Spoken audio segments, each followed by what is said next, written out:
Welcome to the Canny Conversations podcast, Conversations with a Cause, with social entrepreneur Safaraz Atlee.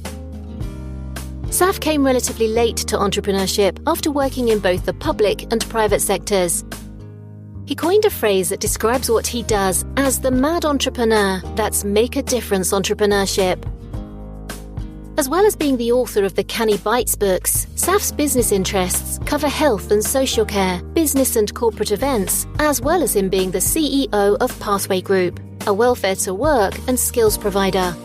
In these podcasts, he shares his thoughts with journalist Adrian Kibler. So, let's join the conversation. Welcome to Canny Conversations with Safaraz Atlee. My name is Adrian Kibler, and this podcast aims to bring you another canny conversation with a cause.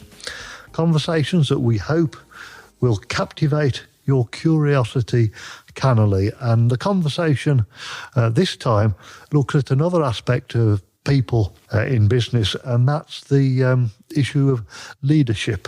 Very important. Saf, do you think that leaders are born or are they made? Is it nature or is it nurture? Can leadership qualities be learned, or do you either have them or you don't? I think it's a bit of both, Adrian. There's some people that wouldn't want to be putting themselves in a position of being a leader, but they've got the ability to manage resources, manage projects, and there's others who are inspirational generally and want to make a difference, not just in terms of other people, but also want to make a meaningful difference in terms of everything that they do. So it depends on the individual's ambition, their sort of general habits, their element of hunger, and what their aspirations are. It's something that I would say people are conscious of. But if you have the inclination to grow as a person, then you can learn leadership skills, you can learn management skills, and it depends on the individual. But there's some people who are naturally good at certain things, and it's that understanding of, or having that awareness of where your strengths are and really playing to those strengths. I think that's, for me, that is the key. There's a general view, I think, that most leaders are fairly charismatic people with high levels of self-confidence. But do you think it is that prescriptive? I mean, what I'm thinking of, Saf, is I know that one of the books that you've been looking at is the biography of Winston Churchill and Clement Atlee, British Prime Ministers, many people would say amongst the finest of British Prime Ministers, and yet both great leaders, but as men, chalk and cheese. One ebullient, larger than life. The other one reserved, very taciturn. And certainly Clement Atlee, with all the qualities he had, certainly inspirational wouldn't be one of the terms that would apply. So how do you feel? Do you think there is a general series of characteristics that make a leader, or do you think they can be very different people? Yeah, for me, being a leader is not about yourself. It's not about you. It's in most cases about putting your team first and putting other people first. So I use the language of being a servant leader, being or leading from the back. And for myself, it's about getting the best out of people. That's the same as saying, well, can you be an introverted leader? Of course you can. It's not about necessarily personality. Whether you're an extrovert or an introvert, whether you want the attention or you don't seek attention, it's about how you get the best out of people and in what setting. Some people are naturally good at public speaking. Others are very good at one-to-one. But it's about how you make a difference and make, more importantly, a meaningful difference. And again, it's that awareness that you have and really playing to your strengths and making that really difference. From my perspective, I'm not one that naturally wants the limelight or recognition. It's about the team getting recognition. It's about the team getting the results that they want to get results. So I see myself as a catalyst, as an enabler, as somebody that will move a person along the journey. And if I can move a person along the journey, then I feel that I'm doing my job as a leader. If it's about doing soundbite public speaking sessions and say, well, that's a leader, then it's a lot more than that. That's why you sometimes have somebody who is that charismatic person who's doing the public sessions, those public speaking, but then you'll have people around them who really get the job done. So this day and age, I would say it's about how you get that message across, how you make that difference. And in each setting, it's going to be different. In some settings, it is about doing public speaking or talks or inspirational conversation. In other cases, it's about showing people the way and showing people that there is a way, giving people hope. And most of the time, it's about giving people the way. It's not necessarily just about motivation, because motivation just gets you there, but it's also about developing skills. I can say to you, Adrian, you can run the London Marathon. But by me saying that to you, it doesn't necessarily mean that you're going to do that. So it's not just about motivation. It's about honing the skills and getting you in that mindset and breaking that down and working with you. So in most cases, I would say a coaching style or a way of actually getting the best out of people is the key there.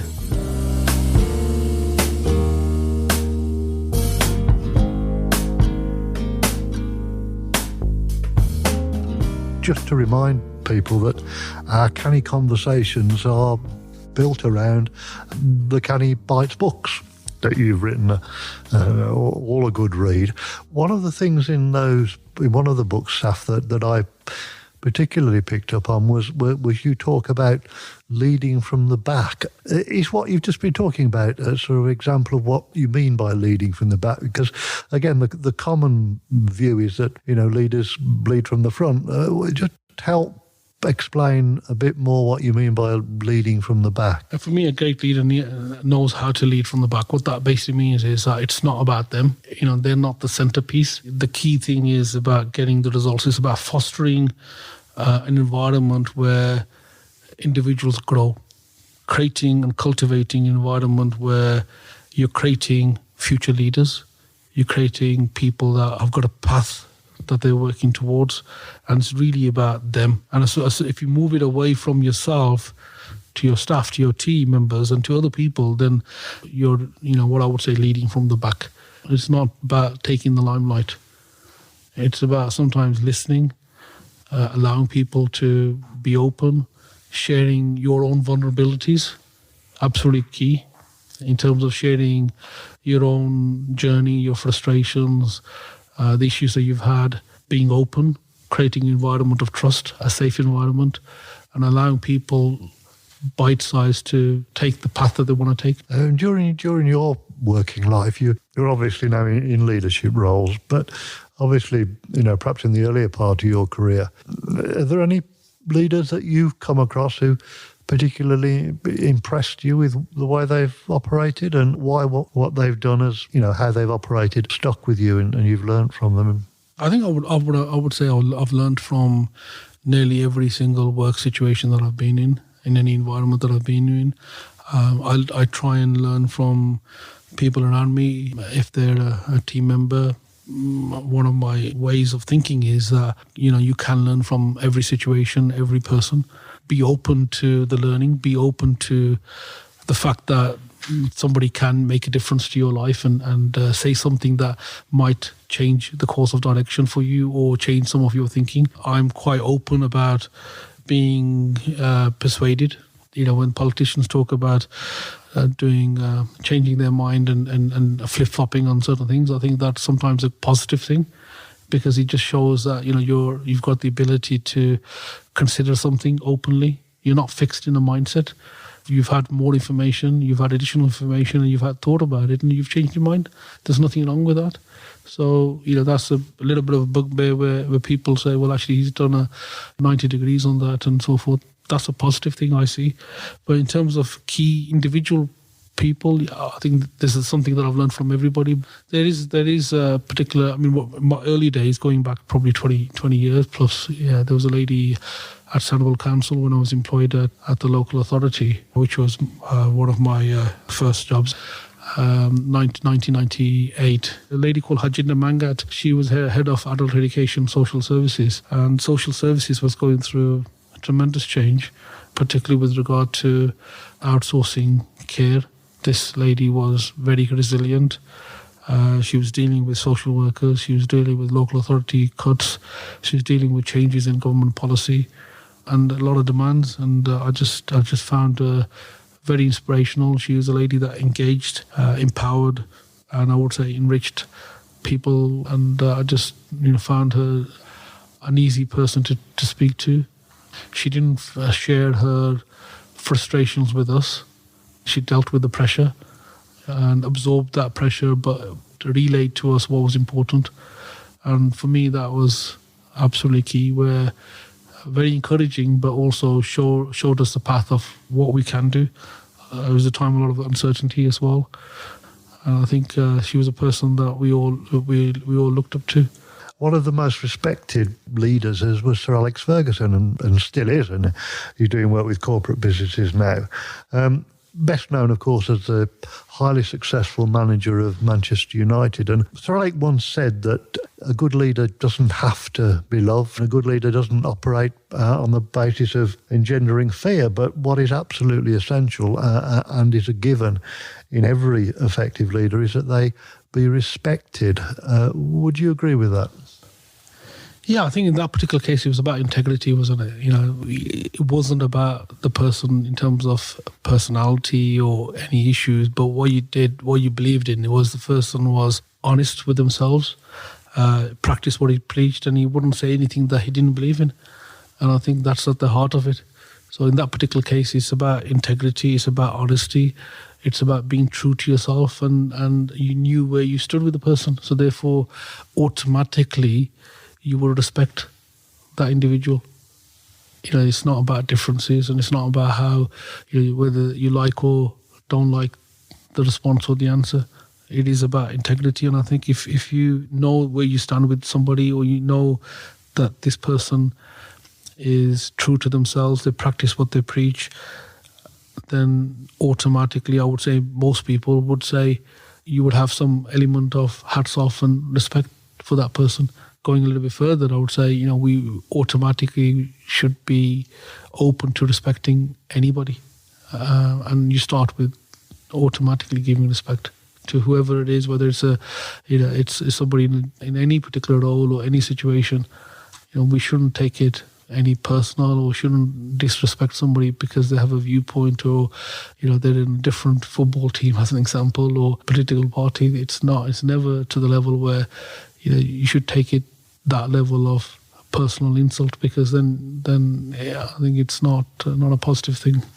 I mean, I know that one of the things that you do within your business is you not infrequently get involved with your team, with the staff, in sort of social events. I just wonder if you could discuss how you think a leader can deal with that kind of situation. I mean, can a leader be one of the boys or one of the girls, or does there have to be some kind of barrier? And if you overstep that line, is there a risk that you lose some of that respect?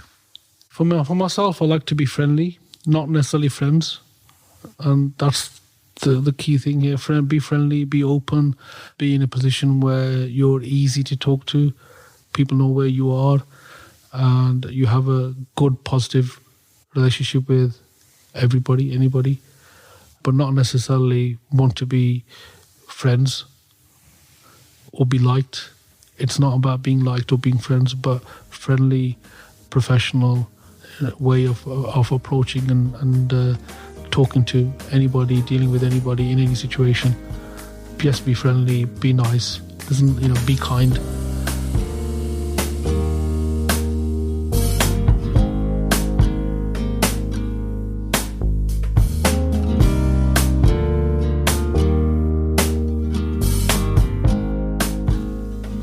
Do you think that, how would it work if you, for example, were, one of your people that worked for you, you went to a football match with them, or you went to a concert with them.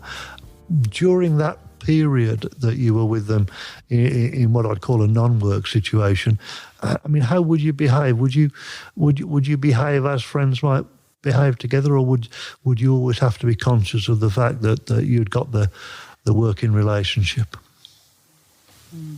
I think that for me, from a personal perspective, I like to think that I behave the same.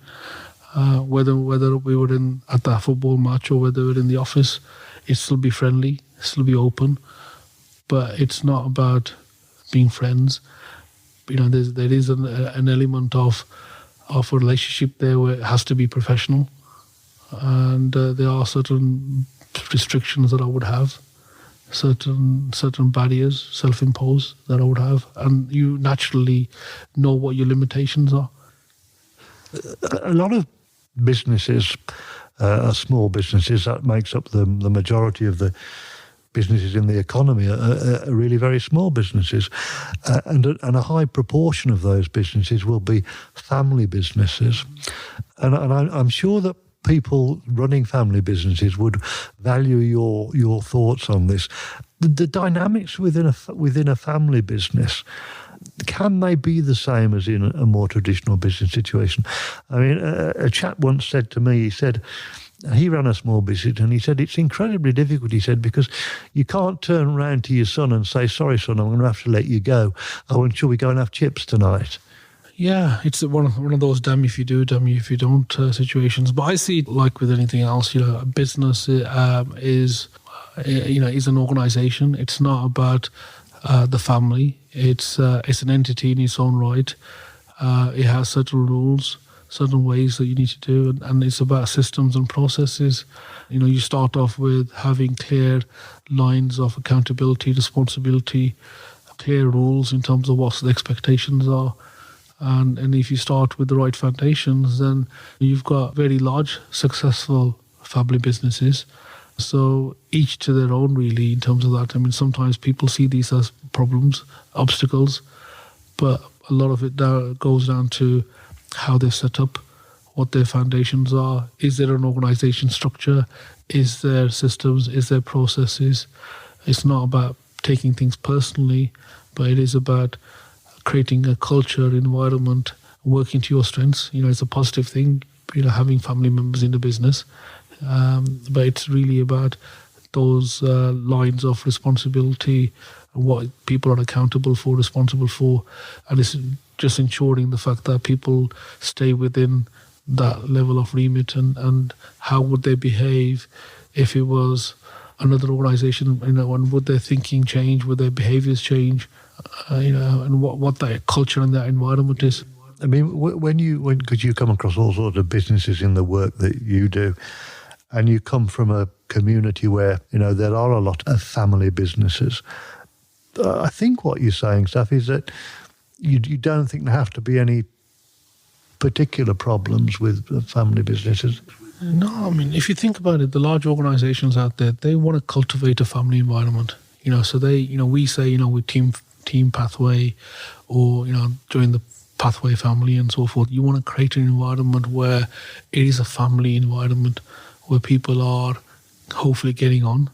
People, when they think family, they think closeness, they think, we're on the same path, we know where we're going, we're on the same mission, we know what we're looking to achieve. So it's really that objective that you're trying to, you're aspiring to.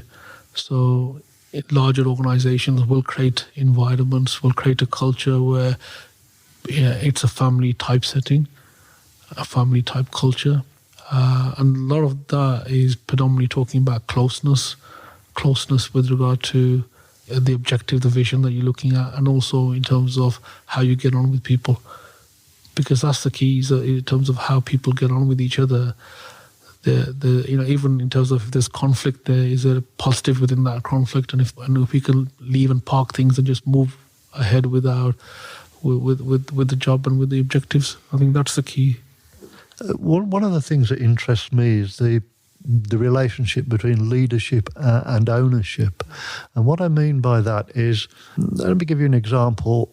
Many years ago, I'll try not to identify the particular incident, but there was a major disaster that resulted in a significant number of deaths, and the police force was involved in that. And at the time, the chief constable of that force offered to resign.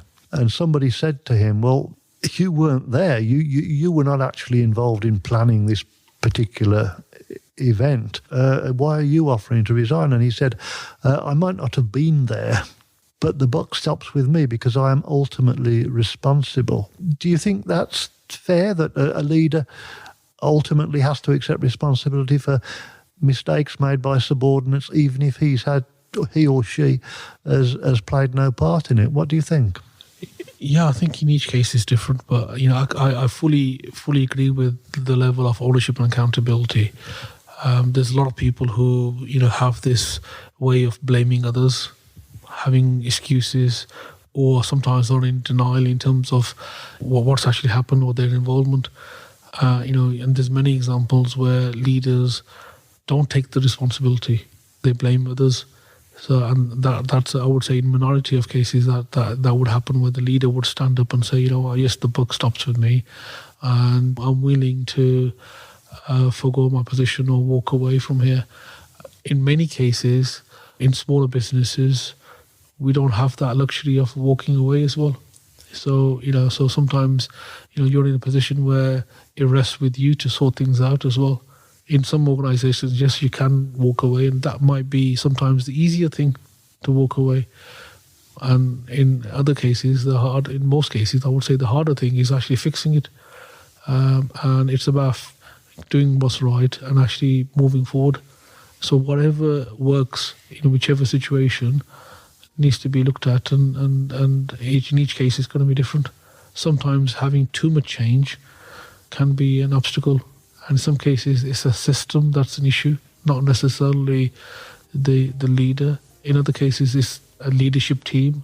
It could be a board, but I would say leadership is about understanding, being aware of what is it, what's happened, and what the consequences are. Do you think a good leader can make an average team good, a good team great, and a great team exceptional? I mean, what I think a lot of people, and I'd value your thoughts on this, are, at the end of the day, how big a component is leadership in success?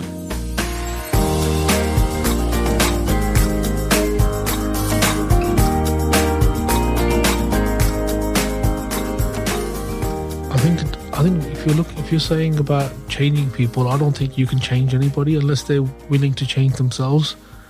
So that's the starting point. If the person's willing to change and has recognized that they wish to change, then you can make a difference. But if that's not the case, then my personal belief is, regardless of where you are as a leader, there's nothing that's going to happen. So if you're green, then you will grow. And if the person's open and willing to make that change, you can assist in that process. But they've got to be open to that.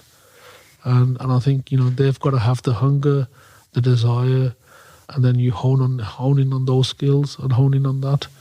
And, and you work towards that path and you become an enabler.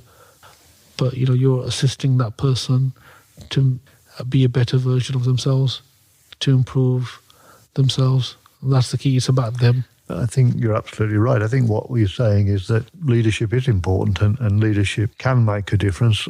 Obviously what you've got to work with is also important. I mean, do you think you're a good leader?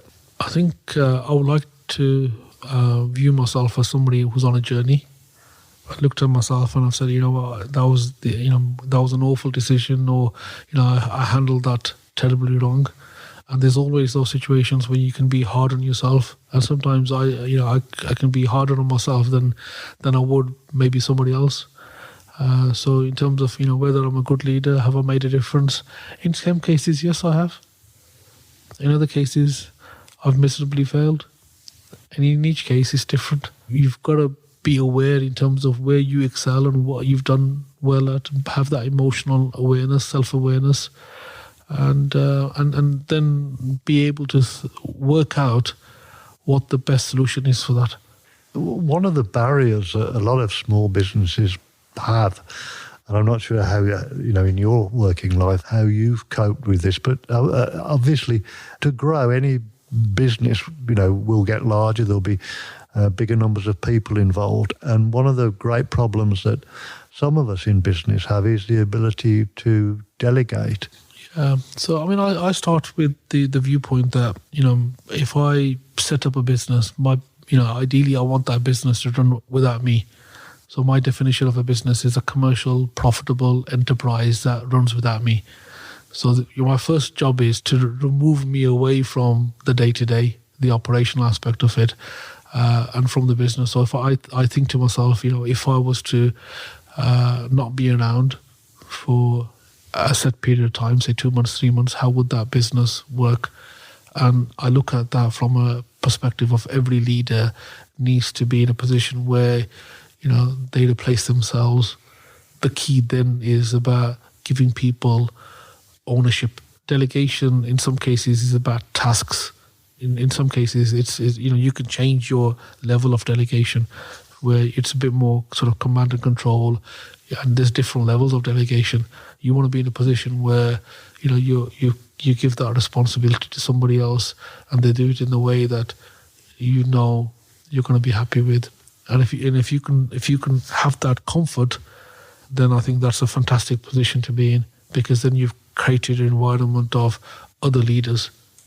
A final point that I think is quite important, and that is the extent to which a leader should, as part of that role, prepare for their own demise. I mean, I'm really talking, I guess, about succession planning. I mean, within your organisation, what steps have you put in place so that if perish the thought for any reason you were incapacitated, somebody could step in and do a reasonable job?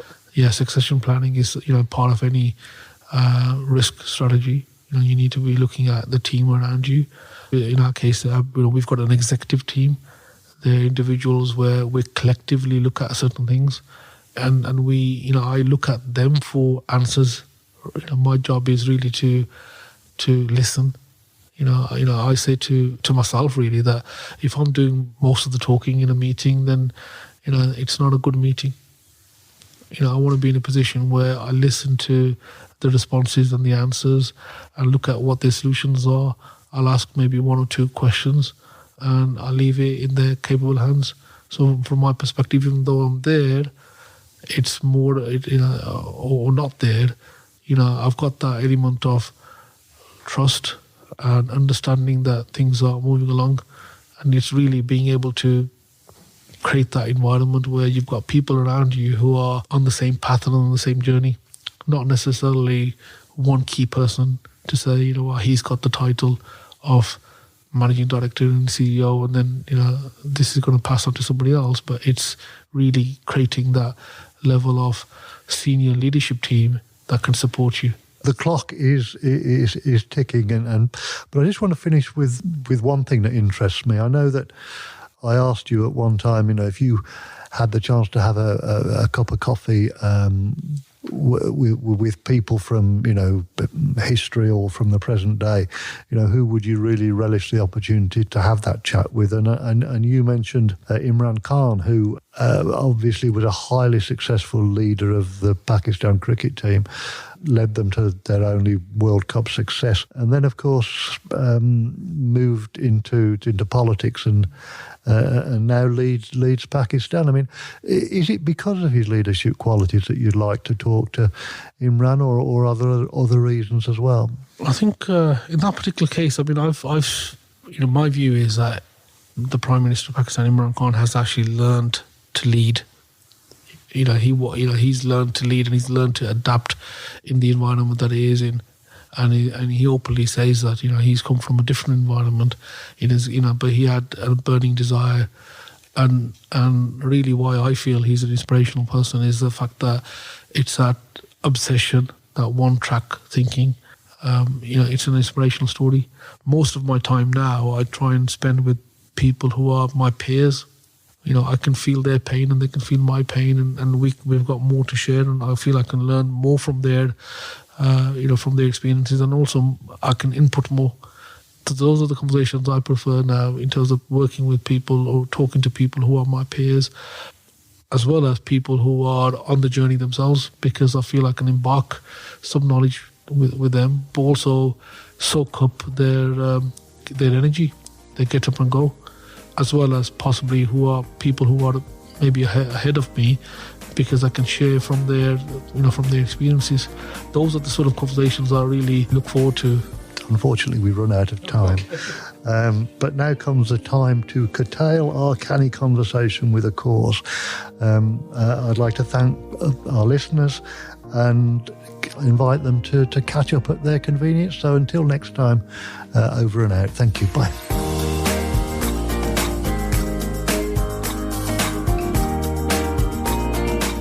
Thanks for listening to this Canny Conversation with a Cause. These conversations are based upon the Canny Bites books by Safaraz, available on Amazon. To find out more, go online and visit Saf's website, pathwaygroup.co.uk, or join him on social media. He can be contacted at safaraz@pathwaygroup.co.uk.